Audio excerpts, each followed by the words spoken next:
Shrihari foundation रो समस्त सदस्य मिसी पालन करुछंती विश्व पखाल दिवस। आपण माने जानी थिबे जे प्रतिटी ओडिया को प्रिय खाद्य हेउची पखाल।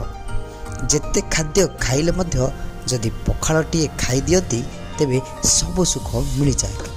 आज विश्व पखाल दिवस टी खूब धूमधाम रे मनाइछंती श्रीहरि फाउंडेशन रो सदस्य माने।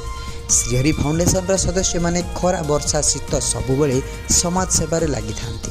से सबुबेले सेवा ही कर्म सेवा ही धर्म बोली भावंती। आज समस्त सदस्य एकाठी होई प्रतिटी ओडिया को प्रिय खाद्य पखाल दिवस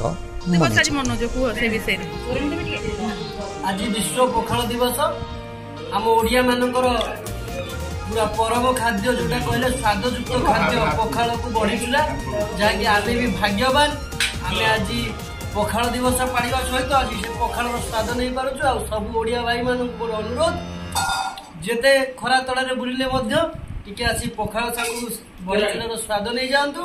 आउ विश्व पखाल दिवस को सब खुशी खुशी पालन करूँ। Thank you.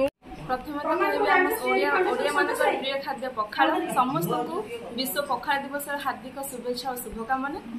आम श्रीहरि फाउंडेशन आज एकाठी होगी विश्व पखाल दिवस पालिचु। आम सब सदस्य मैंने आज एकाठी होती गोटे खुशी लगुच माने कहार कार्य व्यस्तता भितर किए योगदान दे पारती किंतु आज समस्त एकाठी बहुत भल लगुच। ब्यूरो रिपोर्ट केबी न्यूज ओडिशा।